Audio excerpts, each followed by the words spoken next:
En la siderúrgica Tubos, los obreros y su dueño mantienen un conflicto salarial. Jorge, en representación de los obreros, reclama un aumento de salarios y para eso expone su razonamiento ante Luis, el dueño de Tubos. Jorge razona basándose en la obra de Karl Marx. Afirma que cada metro de caño vendido por la empresa es el producto de horas y horas de trabajo, su trabajo y el de sus compañeros. Sin embargo, solo una parte de la facturación mensual de la empresa se destina al pago de salarios. Además del costo de los insumos y la infraestructura, un enorme porcentaje es disfrutado por Luis como ganancia. Jorge afirma que las ganancias de Luis son producto de la explotación del trabajo y que en un orden social más justo, el total de los ingresos de la empresa deberían corresponderle a él y a sus compañeros.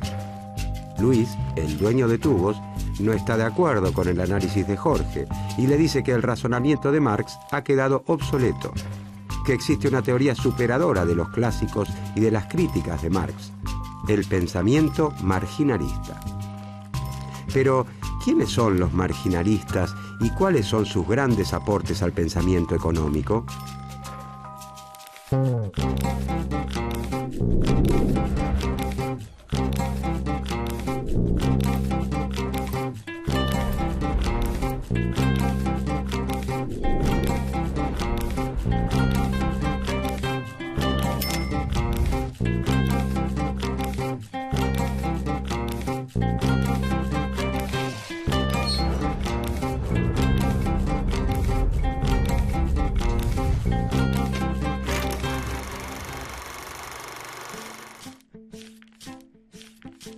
Para comprender el surgimiento del marginalismo, hay que saber primero qué ocurría hacia fines del siglo XIX.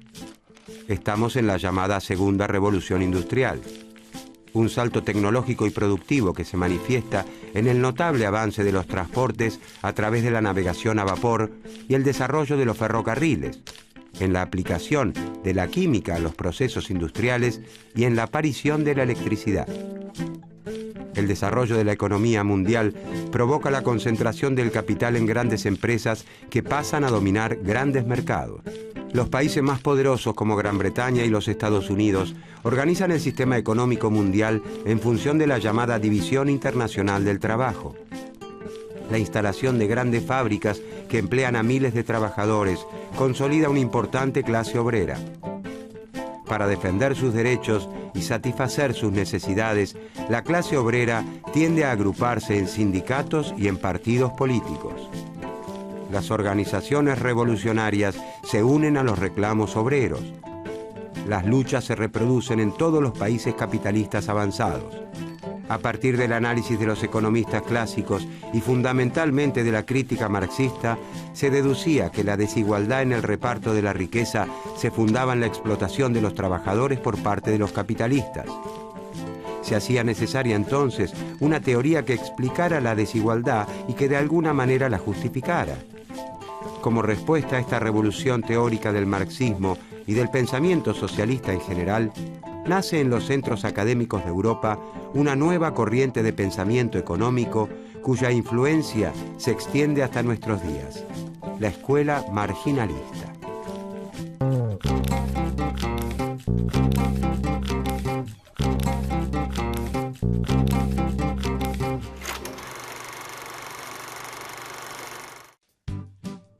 La escuela marginalista nace a fines del siglo XIX en Europa con la publicación casi simultánea de las obras del francés Léon Walras, el inglés Stanley Evans y el austríaco Karl Megger.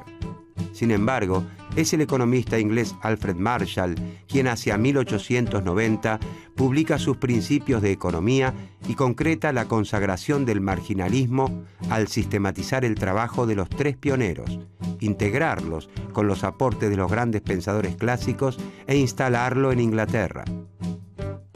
También se conoce a esta corriente de pensamiento como escuela neoclásica, buscando señalar una continuidad con los primeros grandes pensadores de la economía. Sin embargo, la revolución marginalista busca alzarse contra el sistema clásico y sus implicancias políticas. Es más parecido a un quiebre que a una continuidad. Marshall se transformaría en el primer intelectual en sustituir a David Ricardo como exponente indiscutido de la teoría económica británica. Su obra llega a imponer una nueva visión dominante de la economía. Con el correr de las décadas, las academias de economía de casi todos los países occidentales pasarían a cultivar una ciencia única, a utilizar un mismo lenguaje. La expresión economía política se reduce solo a economía. La política no solo desaparece como palabra, también se excluye del análisis los conflictos de intereses y la explotación que ocupaban un lugar central para los socialistas. Los marginalistas reinventan la ciencia económica sobre fundamentos que eliminan las referencias al conflicto social. Precisamente, el recrudecimiento de los conflictos en las calles y en las fábricas hace que los ambientes académicos, políticos y culturales se muestren especialmente receptivos a abrazar una nueva teoría en la que no existen oposición de intereses entre capitalistas y trabajadores, sino que rige la armonía social.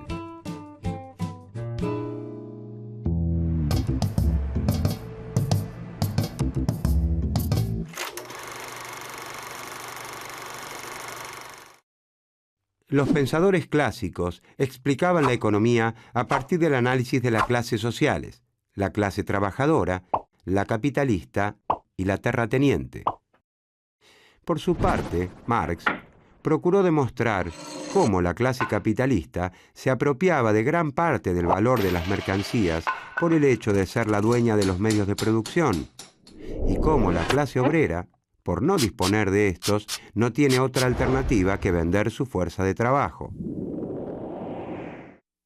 Según los marxistas, la lucha de clases por quedarse con la riqueza social es la que determina el desarrollo o evolución de las economías. Tanto los clásicos como los marxistas entienden la economía política como una ciencia social que se dedica al estudio de las relaciones sociales que establecen los hombres y mujeres al producir y distribuir los bienes y servicios que necesitan para vivir. El análisis marginalista, en cambio, deja de lado a los grupos sociales y se centra en los individuos. Para los marginalistas, la sociedad es como un conjunto integrado por átomos sociales. Los grupos sociales se forman simplemente por la suma de individuos y empresas independientes los unos de los otros. No existe la clase obrera como tal. La oferta de trabajo es la que realiza cada trabajador individualmente.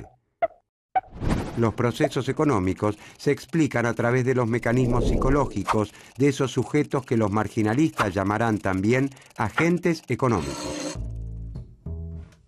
Para los marginalistas, sin importar en qué momento de la historia nos encontremos y bajo qué sistema económico, el sujeto siempre tiene diversas necesidades a satisfacer, pero dispone de recursos insuficientes para hacerlo. El problema central de la economía es entonces cómo maximizar el placer, cómo satisfacer al máximo nuestras necesidades con el mínimo esfuerzo. Para ilustrar la concepción neoclásica del sujeto y su papel en la economía, se difundió el término Homo economicus.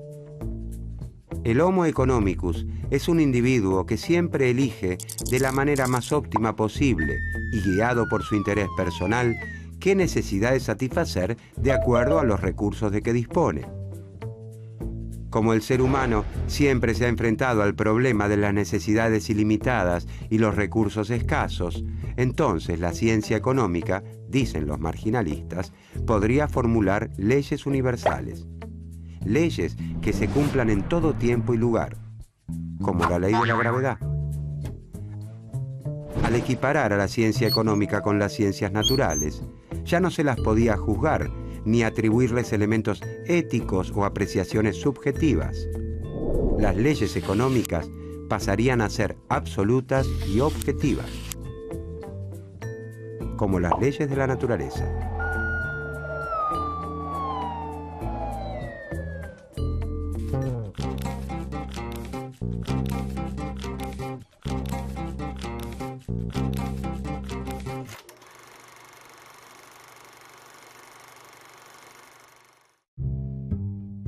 Los marginalistas pretenden ser ideológicamente neutrales en su análisis económico y para ello aplican a sus estudios fórmulas e instrumentos que toman de la física y de la química.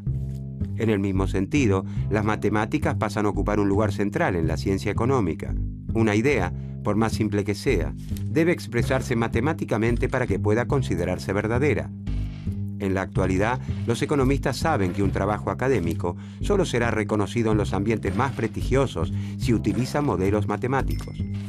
A través de las matemáticas, los marginalistas intentan encontrar las soluciones óptimas, la respuesta correcta a cada uno de los problemas económicos, desconociendo que la elección de determinado camino o modelo depende fundamentalmente de cuestiones sociales y políticas.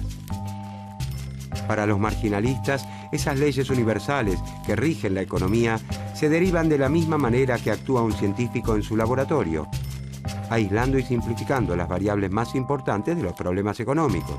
Ahora bien, el problema no es la realización de simplificaciones, sino la distancia que puede existir entre esas simplificaciones y la realidad. Si la distancia es demasiado grande, es posible que se esté analizando una realidad virtual o imaginaria, sin punto de contacto con el mundo real. El supuesto principal en que se basan los análisis marginalistas es considerar que los mercados, si no interviene en ellos el Estado o alguna corporación, tienden por sí mismos a una situación de competencia perfecta. En un mercado de competencia perfecta, ningún empresario o consumidor tiene poder por sí mismo para modificar los precios. En un mercado de competencia perfecta, no existen los sindicatos, ni los grupos de presión, ni los carteles de empresas, ni otro tipo de grupos sociales que son tan habituales en nuestros días, pero que también existían a fines del siglo XIX, en los tiempos de los primeros marginalistas.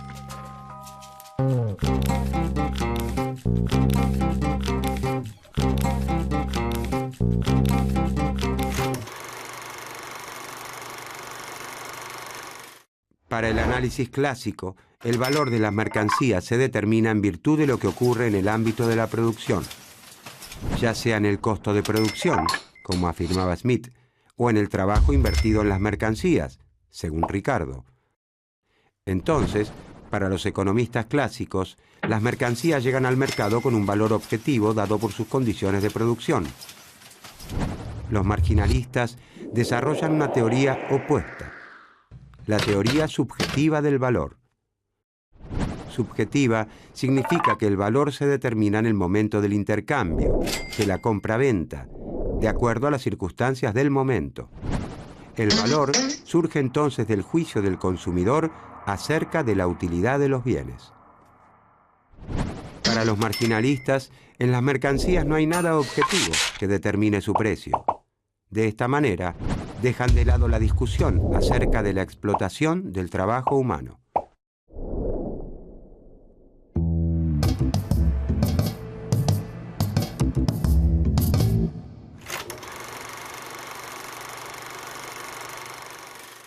Para Adam Smith, el valor de los bienes no podía establecerse a partir de su utilidad. Como ejemplo, mencionaba cómo el agua, siendo más útil que los diamantes, tiene un precio menor.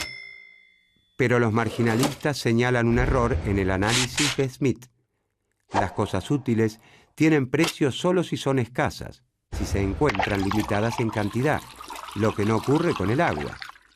Las mercancías tienen precio porque son útiles y están limitadas en cantidad.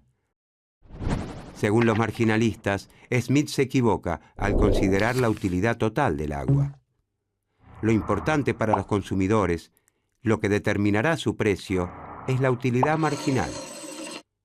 La utilidad marginal es la que brinda la última porción del producto que se consume y no el producto como tal. Donde el agua está disponible en abundancia, su utilidad marginal es baja. La utilidad marginal de los diamantes siempre es alta, a causa de su rareza. Para el que tiene sed, el primer vaso de agua es más importante que el segundo. La primera porción de agua tiene una enorme utilidad. Pero la utilidad de cada porción adicional de agua irá descendiendo hasta hacerse muy pequeña, nula o incluso negativa, cuando ya se tenga la panza hinchada de los vasos de agua bebidos. En relación a los diamantes, no importa si han sido descubiertos por casualidad o si se han empleado miles de días de duro trabajo en un pozo diamantífero. Porque los diamantes no se valoran por los costos de producción, sino en función de la utilidad marginal que los consumidores les conceden.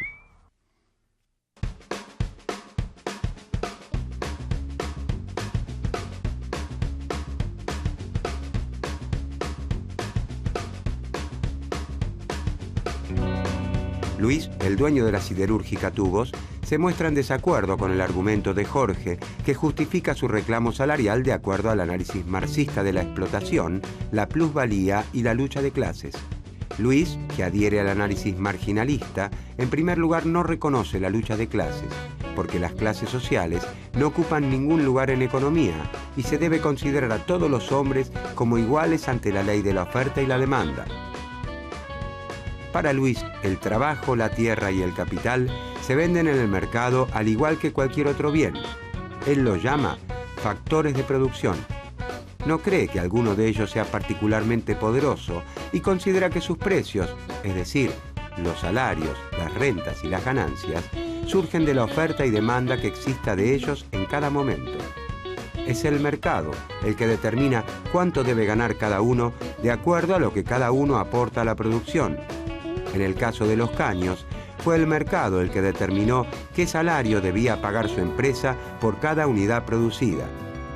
Luis afirma que estará dispuesto a incrementar el salario de Jorge y sus compañeros si incrementan la productividad de su trabajo. Y como en el mercado todos participan en un pie de igualdad, afirma Luis, lo justo sería que él pudiera discutir el problema salarial con cada trabajador por separado. ¿Habrá convencido Luis, el dueño de la siderúrgica Tubos, a Jorge con sus explicaciones? ¿Qué más tiene para aportar la escuela marginalista sobre la distribución del ingreso?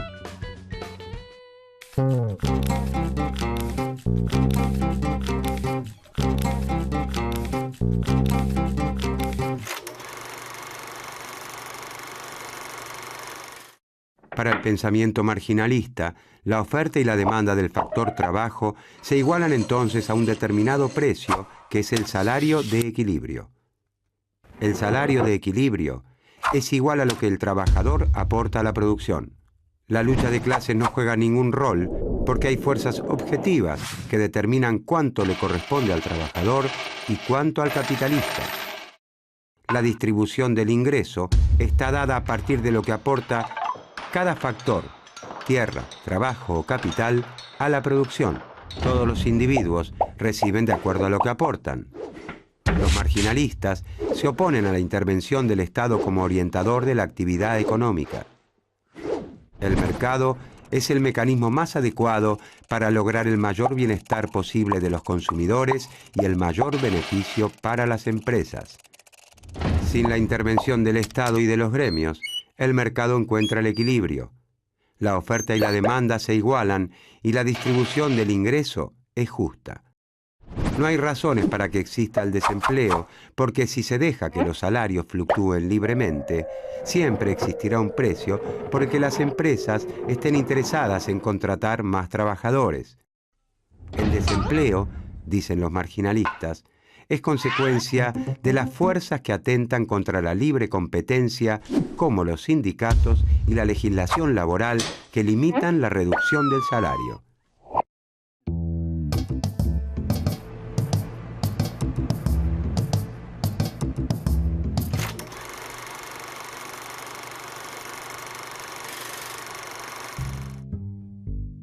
Los primeros autores marginalistas han tenido una influencia decisiva en la formación de la teoría económica moderna. Desde comienzos del siglo XX se erige un sistema teórico nuevo, empeñado en demostrar la existencia de leyes económicas universales, y es el que predomina a grandes rasgos en la actualidad. El mercado se transforma en el gran organizador de la actividad económica. Todo parece explicarse y resolverse en el mercado. Sin embargo, ha demostrado sus límites. En la historia económica del siglo XX han sido numerosas las situaciones en las que los mercados no pudieron dar respuesta a los problemas que se presentaron.